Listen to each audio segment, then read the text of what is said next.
Hindi mo aakalain na kayang-kaya mo pala itong iluto sa bahay. Sweet and sour fish fillet. Mas masarap pa to sa nabibili mo sa labas.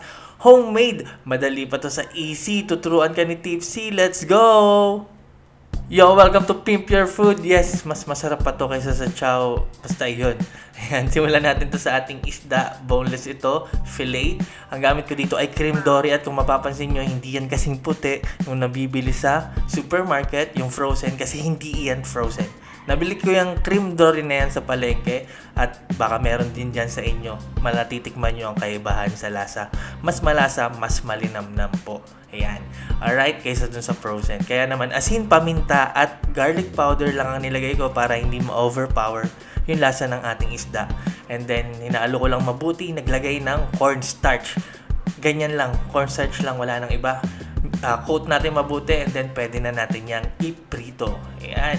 Latag lang natin sa ating, i-drop lang natin sa ating mainit na mantika. Siyempre, alam niyo naman ang rule hanggang sa maging golden brown and crispy ang ating piniprito. And then, pwede na natin yan hanguin. Set aside na natin. Kung tinatamad kayo sa punto na to, pwede nyo na yan kainin ng ganyan lang. Ang sarap ng isda na yan.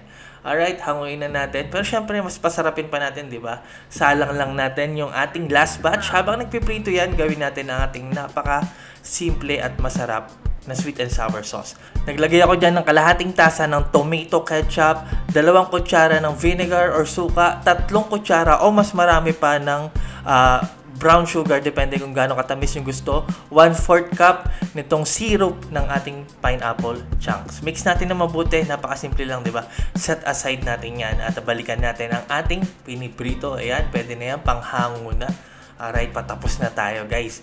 And then, eto, piprito ko lang yung ating sibuyas at ang ating bell pepper.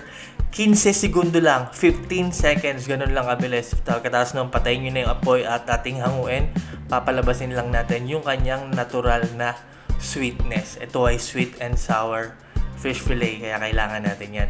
Alright, initin natin yung ating sauce. Ayan, tapos ilagay natin yung ating pineapple chunks. Ayan.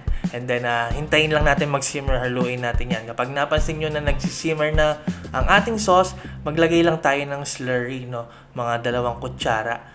Ayan, o kung gaano kalapot nyo gusto. Mix natin ng mabuti. Tapos, pag napansin nyo na medyo lumalapot na siya, ilagay na natin yung ating napritong fish fillet or nuggets kanina.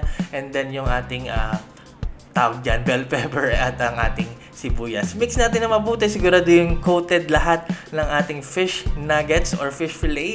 And then, final touch, pampaarte lang, lagyan natin ng berde. And now, look at that.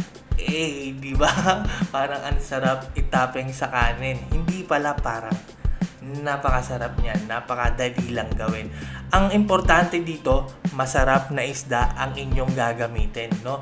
Yung medyo matabang kasi talaga yung mga frozen na dory, cream dory sa supermarket, yung frozen, matabang yun eh. Kaya pili na lang kayo ng masarap na isda, yung fresh sa palengke. Ang importante, syempre boneless, walang tinik. Alright, tulad nito nabili kong cream dory sa palengke. Panalong panalo. Ayan, tas ang sarap pa ng ating sauce. Madaling gawin. Sana nagustuhan nyo to. Maraming salamat sa inyong panunood, pagtangkilik, pagsuporta at pagsubaybay. Ako po si Tipsy D. God bless sa inyo lahat. Peace!